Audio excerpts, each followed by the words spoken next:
اعوذ باللہ من الشیطان الرجیم، بسم اللہ الرحمن الرحیم۔ والشمس تجری لمستقر لها ذلك تقدیر العزیز العلیم۔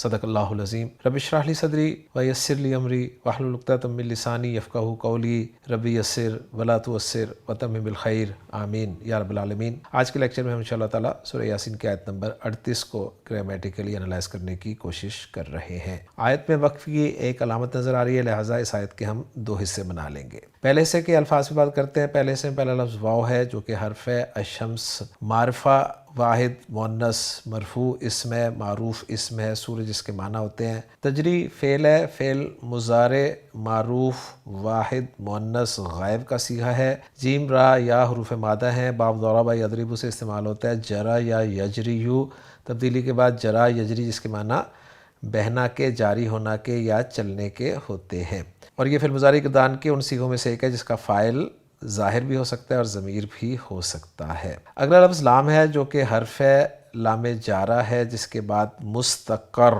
مستقر جو ہے یہ صیغہ صفت ہے، اسم المفعول کا صیغہ ہے، اور پھر وہ باتیں یاد کر لیں کہ میم پیش کے ساتھ ہے تو یہ لفظ جو ہے یہ مزید فی ابواب سے یا تو اسم الفاعل کا صیغہ ہوتا ہے یا پھر اسم المفعول کا صیغہ ہوتا ہے۔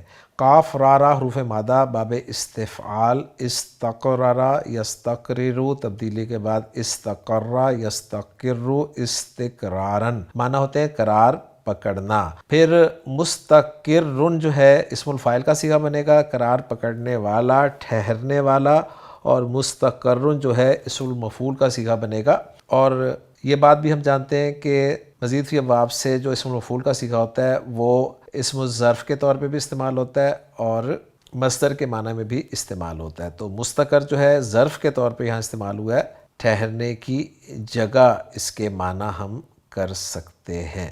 مستقر جو ہے جیسا کہ میں بتایا واحد ہے، مذکر ہے، نکرہ ہے اور مجرور ہے۔ لام حرف جر ہے جس کے ساتھ ہا ضمیر مجرور متصل واحد مؤنث غائب کی لگی ہوئی ہے، اور یہ ضمیر جو ہے الشمس کی طرف لوٹ رہی ہے۔ پہلے حصے کے الفاظ پہ بات مکمل ہو گئی ہے۔ پہلے حصے کے الفاظ کو جوڑ کے جملہ بناتے ہیں۔ تو واو ہمارا حرف ہے، ہم استنافیہ قرار دے دیتے ہیں کیونکہ نیا جملہ کر رہے ہیں۔ الشمس معرفہ ہے، مرفوع ہے تو مبتدا بنا دیتے ہیں۔ اس کی خبر جو ہے وہ ہے تجری لمستقر لہا، یعنی جملہ فعلیہ خبر کی جگہ پہ آ رہا ہے جس میں تجری فعل با فاعل ہے، ہیا ضمیر مرفوع متصل اس کا فاعل ہے۔ لام حرف جر ہے جس کے بعد مستقر جو ہے وہ مجرور ہے۔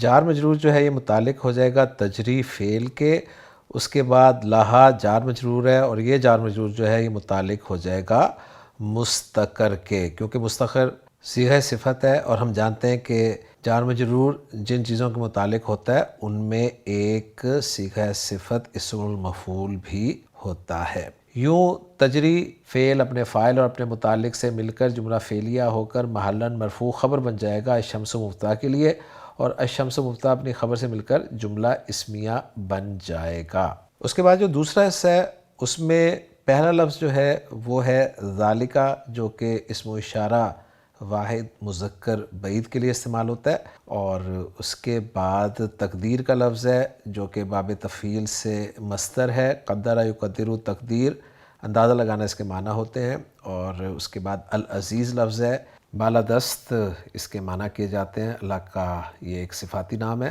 اور آخری لفظ جو ہے وہ ہے اس حصے میں العلیم، یہ بھی اللہ کے لیے بطور صفت استعمال ہوتا ہے۔ تو الفاظ کی بات مکمل ہو گئی ہے، الفاظ کو جوڑ کے جملہ بناتے ہیں۔ ذالکہ مبتدا بن جائے گا اور اس کی خبر ہے تقدیر العزیز العلیم، جس میں تقدیر جو ہے وہ مضاف ہو جائے گا، العزیز مضاف الیہ ساتھ ہی موصوف، اور العلیم جو ہے یہ صفت بن جائے گا العزیز کی۔ یوں العزیز موصوف اپنی صفت سے مل کر مضاف الیہ بن جائے گا تقدیر کے لیے، اور تقدیر مضاف اپنے مضاف الیہ سے مل کر یہ خبر بن جائے گا ذالکہ مبتدا کے لیے، اور ذالکہ مبتدا اپنی خبر سے مل کر جملہ اسمیہ بن جائے گا۔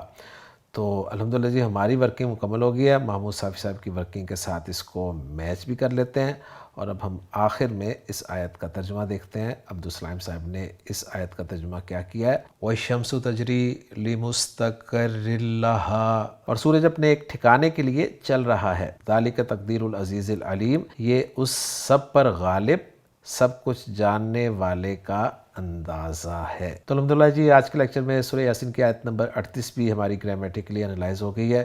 انشاءاللہ تعالیٰ اگلے لیکچر میں اگلی آیت کے ساتھ آپ سے ملاقات ہوگی۔ سبحانک اللہم و بحمدک، اشہد ان لا الہ الا انت، استغفرک و اتوب الیک۔